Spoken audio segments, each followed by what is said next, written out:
আসসালামু আলাইকুম প্রিয় দর্শক, আজ শেয়ার করব পাকা আমের এক দারুণ স্বাদের পিঠে রেসিপি। পিঠা তো আমরা অনেক রকমভাবে বানিয়ে খেয়েছি, তবে পাকা আমের এই পিঠেটা একবার ট্রাই করতে পারেন। আশা করছি আপনাদের সকলেরই ভালো লাগবে। আর আমের সিজন তো প্রায় শেষ, তবে একবার হলো এই পিঠেটা ট্রাই করুন, খেতে মাশাআল্লাহ দারুণ হয়েছে। তো চলুন শুরু করি। বিসমিল্লাহির রহমানির রহিম। এখানে একটা মাঝারি সাইজের আম নিয়েছি। আমটা খুবই পাকা, আর দেখে বুঝতে পারছেন আমটা একেবারে হলুদ রঙের।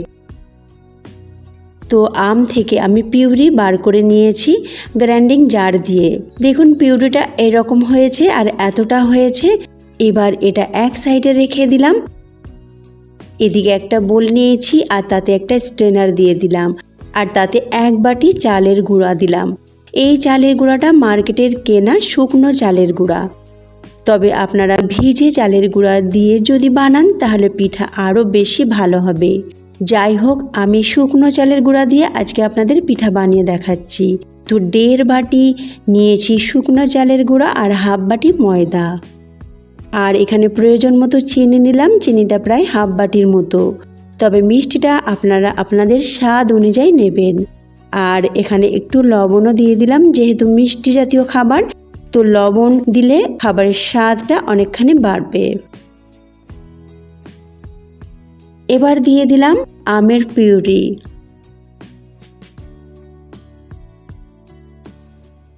এবার একটু একটু করে পানি দিতে থাকবো। প্রথমে 1 বাটি পানি দেব, আর পানিটা হালকা গরম। আঙুলটা কিছুক্ষণ যেন ডুবিয়ে রাখতে পারেন সেই রকম পানি দেবেন। খুব বেশি গরম ভুলেও দেবেন না, একেবারে হালকা গরম।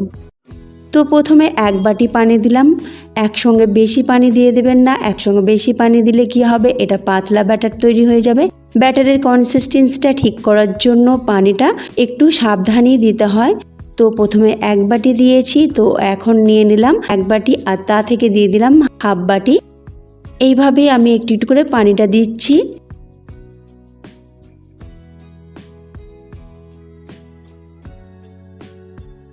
এবার আরও হাফ বাটি দিয়ে দিলাম, তাহলে এখন দেয়া হলো আমার মোট 2 বাটি পানি। তো এখনও দেখা যাচ্ছে যে পানি লাগবে, যেহেতু শুকনো চালের গুঁড়া, তো পানিটা একটু লাগবে।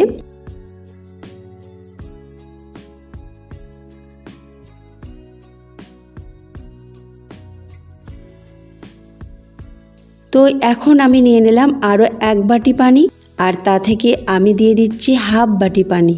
এবার দেখা যাক পানিটা আর কতটুকু লাগবে। তো এইভাবেই একটু একটু করে পানি দিয়ে আপনারা ব্যাটারটা তৈরি করবেন। প্রথমেই বেশি পানি দিলে ব্যাটার একেবারে পাতলা হয়ে যাবে, ব্যাটার পারফেক্ট হবে না, আর পিঠাও বানাতে পারবেন না। তো এখন ব্যাটারটা আমি রেস্টে রাখছি, যেহেতু চিনি দেওয়া আছে ব্যাটারটা আর একটু পাতলা হবে। তো দেখুন 10 মিনিট আমি রেস্টে রেখেছিলাম। 10 মিনিট পর দেখাচ্ছি ব্যাটারের কনসিস্টেন্সিটা ঠিক এই রকম রয়েছে। এবার ওই হাফ বাটি পানি থেকে আর একটু পানি দিয়ে দিলাম, দিয়ে এবার এটাকে একটু নাড়াচাড়া করে ব্যাটারের কনসিস্টেন্সিটা একেবারে পারফেক্ট বানিয়ে নেব।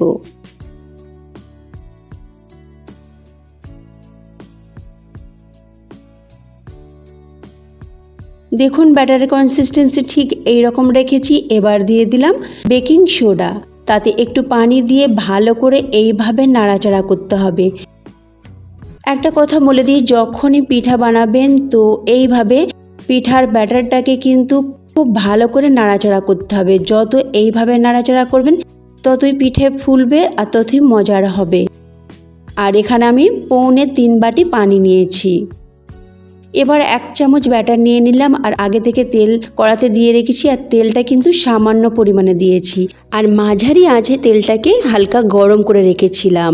আর 1 চামচ ব্যাটার দিয়ে এইভাবে কম আঁচে পিঠাটাকে তৈরি করতে হবে। কড়াতে ব্যাটার দেবার কিছুক্ষণ পর, ধরুন 2 মিনিট পর, যখন দেখবেন পিঠাটা মাঝখান থেকে ফুলে উঠছে, তখন সাইড থেকে গরম তেল নিয়ে কন্টিনিউ এইভাবে দিতে থাকবেন।